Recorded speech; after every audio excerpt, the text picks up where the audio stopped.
오늘 본문을 짧게 한 구절 한 구절 읽었는데요. 출애굽기 6장 9절에 배경이 있습니다. 하나님께서 이스라엘 백성들의 신음소리를 들으시고 모세를 부르시고 이제 모세를 통하여 이스라엘 백성들을 향한 하나님의 놀라운 계획을 알려주시죠. 출애굽기 6장 2절에 기록되어 있는데요. 제가 읽겠습니다. 하나님이 모세에게 말씀하여 이르시되 나는 여호와니라.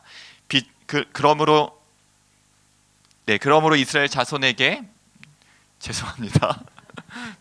그러므로 이스라엘 자손에게 말하기를 나는 여호와라. 내가 애굽 사람의 무거운 짐 밑에서 너희를 빼내며 그들의 노역에서 너희를 건지며 편팔과 여러 큰 심판들로서 너희를 속량하며 너희를 내 백성으로 삼고 나는 너희 하나님이 되리니 나는 애굽 사람의 무거운 짐 밑에서 너희를 빼낸 너희의 하나님 여호와인 줄 너희가 알지라. 아멘.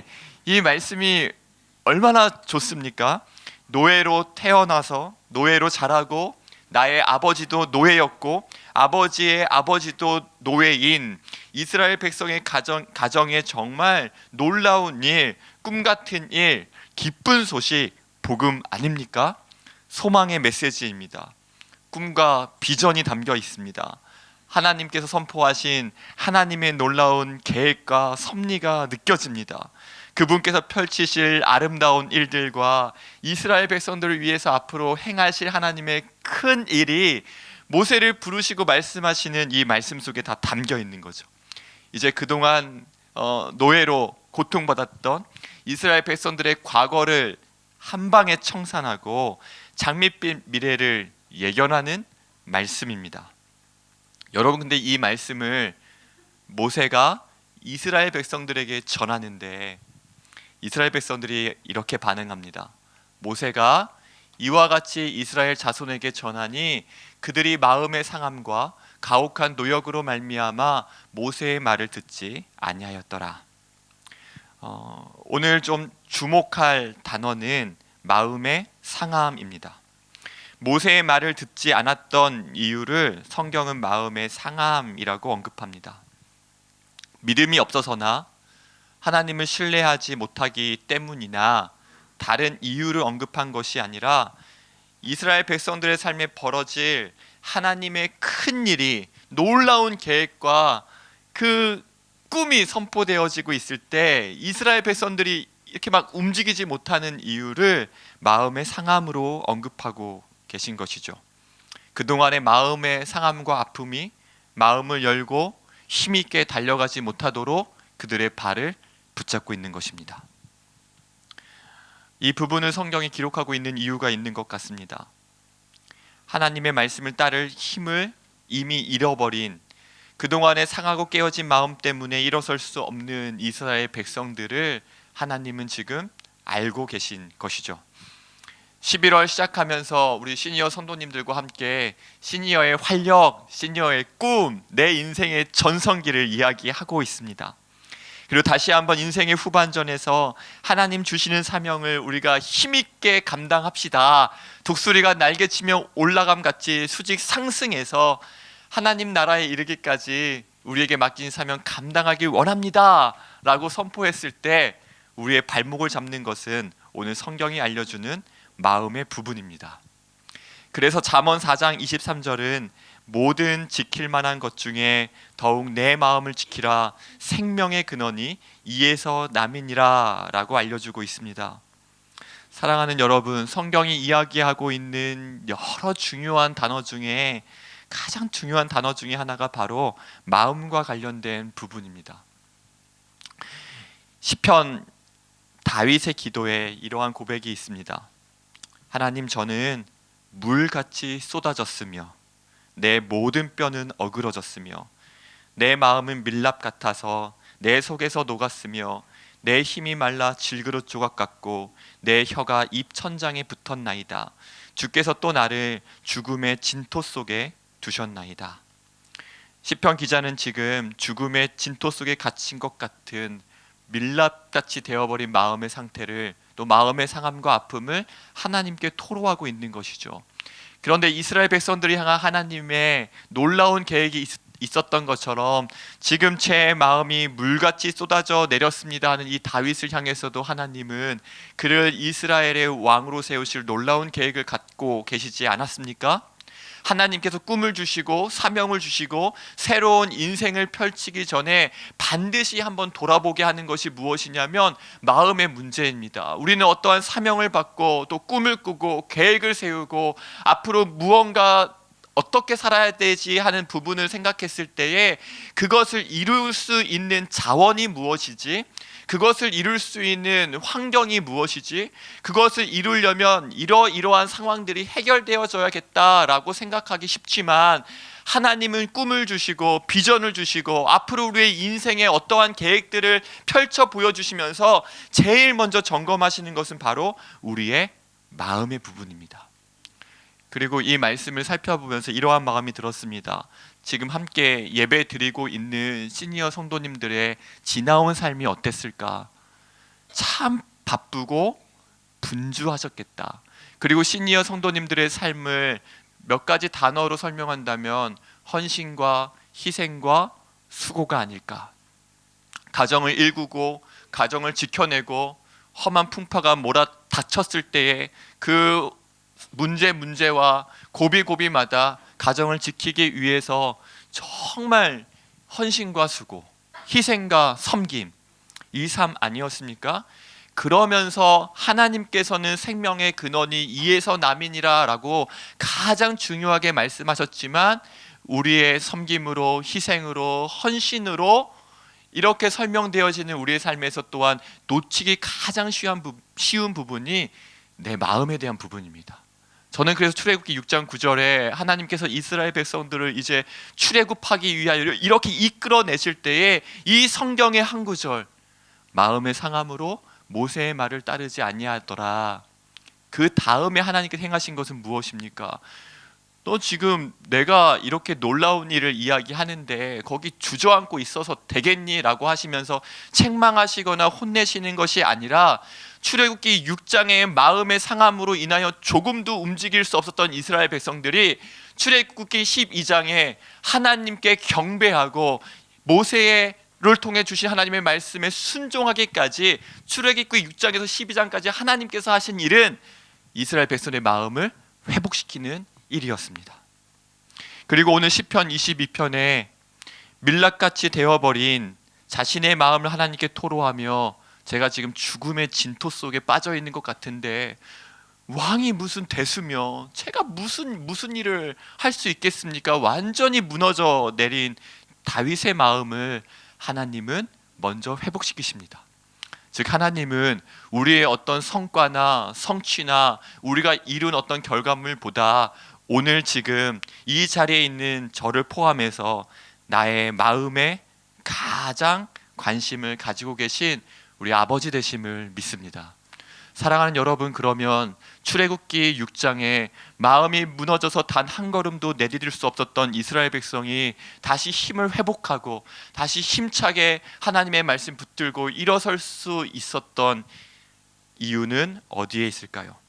하나님은 도대체 출애굽기 6장에서 12장 사이에 어떠한 일을 행하셨을까요?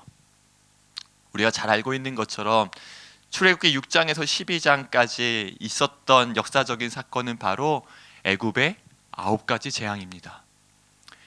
우리는 표면적으로는 완악한 바로의 마음을 하나님께서 굴복시키시고 온 천하에 하나님의 하나님 되심을 선포하는 사건으로 우리가 알고 있습니다. 그리고 그것이 사실입니다.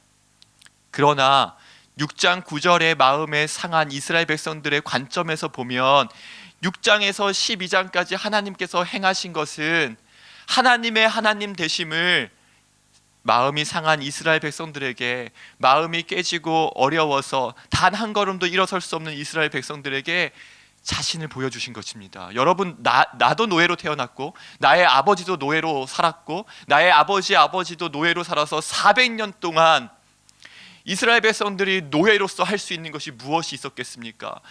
그들이 어렸을 때부터 아브라함의 하나님, 또 이삭의 하나님, 야곱의 하나님, 요셉과 함께 하셨던 하나님을 이 문자로는 알고 있지만 그들의 마음의 상함은 무엇입니까? 가혹한 노역과 마음의 상함, 그들의 고민은 무엇입니까? 하나님, 지금 정말 저를 돌보고 계신 것입니까? 이렇게 깨어지고 상한 마음에 하나님은 관심이 있으신 겁니까? 눈에 보이는 너무나 커다랗게 보이는 존재, 그 바로의 뒤에서 하나님은 어디 계신 것입니까? 그것이 그들이 마음이 상했던 이유 아닙니까? 그리고 6장에서 12장까지 보여주는 것은 그 마음을 만지시는 것이죠. 내가 숨어있지 않았고 내가 일하지 않았던 것이 아니었고, 때가 되매 이제 회복시키시고 그 마음을 치료하시는 하나님의 개입과 역사의 주관자 되시는 하나님의 하나님 되심을 보면서 이스라엘 백성은 다시 따를 힘을 얻게 되는 것입니다. 사랑하는 여러분, 마음의 상함은 이제 환경이 좀 풀렸다, 내 기도 제목이 한 가지 이루어진다로 해결되는 것이 아니라 내 마음의 근원적인 상함과 내 마음에 하나님에 대해서 가지고 있던 어떠한 왜곡된 마음이나 상처나 아픔이나 쓴뿌리가 하나님의 다루심을 경험하게 될 때에 회복이 일어나는 줄로 믿습니다. 다윗에게 있었던 일도 동일합니다. 나는 물같이 쏟아졌으며 내 모든 뼈는 어그러졌으며 내 마음은 밀랍같다고 고백했던 다윗이 다시 힘을 얻을 수 있었던 이유는 무엇이었습니까?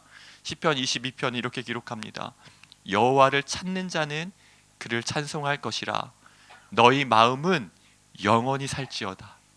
죽었던 마음이 살아났습니다. 땅의 모든 끝이 여호와를 기억하고 돌아오며 모든 나라의 모든 족속이 주의 앞에 예배하리니 나라는 여호와의 것이요 여호와는 모든 나라의 주제심이로다. 아멘. 이 고백이 나오면 살아납니다. 이스라엘 백성들의 마음의 상함은 어디에 있었습니까? 나라는 여호와의 것이요 여호와는 모든 나라의 주제심이로다라고 선포할 수 없게 만드는 환경과 상황에 있지 않았습니까? 그러나 그들이 6장에서 12장으로 오는 동안 하나님이 온 세상의 역사를 주관하고 계시고 나의 삶을 돌보시는 여호와 하나님이시라는 것을 고백하는 순간 마음의 상함이 이렇게 해결됨을 느껴요. 다윗도 그렇습니다. 여호와를 찾는 자는 그의 마음이 영원히 살지어다. 주님을 찾으며 깨어지고 상하고 밀렵 같았던 마음들이 회복됨을 경험하는 것입니다. 나라는 여호와의 것이요 여호와는 모든 나라의 주제심으로다 선포함으로 인해서 여호와의 주권이, 여호와의 주제권이, 그리스도의 왕되심이 나의 삶에서 회복되어지자 다시 힘을 얻게 되는 것이죠. 사랑하는 여러분, 하나님은 우리의 마음에 관심이 있으십니다. 그리고 저는 오늘 설교를 마치면서 우리의 마음을 돌아볼 수 있는, 내 마음이 정말 지금 건강한가, 내 마음이 지금 하나님 앞에서 질서가 잘 잡혀 있는가 점검해 볼 수 있는 좋은 질문들을 몇 가지 알려드리려고 합니다. 첫 번째 질문은요, 나는 어떤 돌봄이 필요한가입니다. 나는 어떤 돌봄이 필요한가? 나는 사랑의 돌봄이 필요합니다. 나는 경제적인 돌봄이 필요합니다. 나는 육신의 연약함 때문에 나의 건강을 케어해 줄 수 있는 돌봄이 필요합니다. 이러한 나의 돌봄을 먼저 아는 것이 내 마음을 돌아보는 정말 중요한 질문이 됩니다. 나는 지금 어떠한 돌봄이 필요한가? 왜냐하면요, 지금까지 나를 돌보는 시간보다 다른 누군가를 돌보는 시간이 너무나 많아서 사실상 지금 내 마음을 점검하고 돌아보고 내가 어떤 부분에서 돌봄이 필요한지 나의 아버지 되시는 하나님께 자녀로서 달려나아가서 아빠, 아버지, 제가 지금 이런 돌봄이 필요한데 이 돌봄을 완전하게 만족시켜 주시고 채워주실 분이 하나님 아버지밖에 없어서 아버지 앞에 왔습니다 하고 나의 돌봄을 이야기하셔야 되는데, 자녀들의 돌봄, 또 배우자의 돌봄, 부모의 돌봄의 문제가 너무 크니까 정작 돌봐야 되는 나의 돌봄의 문제를 하나님께 가져가지 못해서 마음이 병들 수 있다는 것이죠. 두 번째는 나는 어떤 위험에 노출되어 있는가입니다. 나는 어떤 위험에 노출되어 있는가? 영적으로 노출되어 있는 환경도 있을 수 있습니다. 그 마음이 병들게 하는 것입니다. 또 물리적으로, 또 가정 안에서, 아니면 사회나 환경이나 어떤 상황에 내가 어떤 위협적인 요소에 노출되어 있을 수도 있습니다. 직접적으로 마음을 상하게 하고 어렵게 하고 힘들게 하는 원인이 되겠죠. 이 원인을 생각해보고 이걸 내가 풀 수 있다라고 생각하는 것이 아니라 하나님, 제가 이러한 위험에 노출되어 있습니다. 사방에 아무도 없는 것 같고 마치 다윗을 둘러싼 그 적들처럼 대적들이 나를 삼키려고 둘러싸고 있는데 이 위협으로부터 나를 보호해 주십시오. 여러분, 항상 우리가 울타리였고 보호자였고 책임자였고 가정의 어떤 지붕이 되어주지 않으셨습니까? 방패막이와 우산이 되어주지 않으셨습니까? 그런데 그 방패막이가 되어주고 있는 내가 위협에 노출되어 있으면 문제가 커지잖아요. 나는 어떤 위험에 노출되어 있는가, 그 위협을 하나님 앞에 갖고 나아가는 것이 필요합니다. 세 번째는 내가 가장 스트레스를 받는 것은 무엇일까? 이게 마음을 돌보는 질문 중에 중요한 질문입니다. 나에게 지금 가장 영향을 주는 것이 무엇일까? 그리고 현재 나에게 해결돼야 되는 문제는, 그리고 관계는 너무나 중요한 요소이죠. 하나님과의 관계, 가족과의 관계, 배우자와의 관계, 자녀와의 관계, 이웃과의 관계, 또 공동체와의 관계는 어떠한가? 이 모든 질문들이 처음에 나에게 맞춰져 있습니다. 나의 마음을 직면한다라는 표현을 사용하죠. 나의 마음을 먼저 점검하는 것입니다. 내 마음의 상태를요.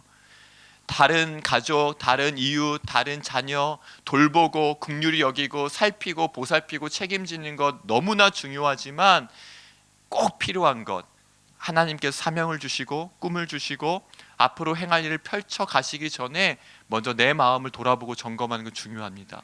점검한 다음에 다윗이 그러했던 것처럼 하나님 앞으로 가지고 나아가야 합니다.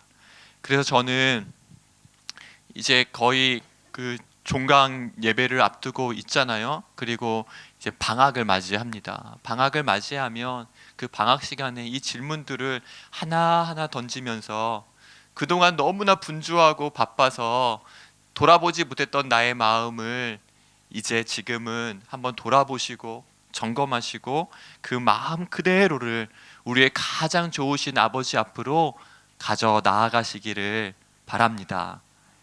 그리고 그렇게 가져 나아갔을 때 하나님은 마음의 상함을 책망하시거나 꾸짖으시는 것이 아니라 깨어지고 상한 마음을 만지시고 회복시키시고 우리의 내면을 강건하게 하실 줄로 믿습니다.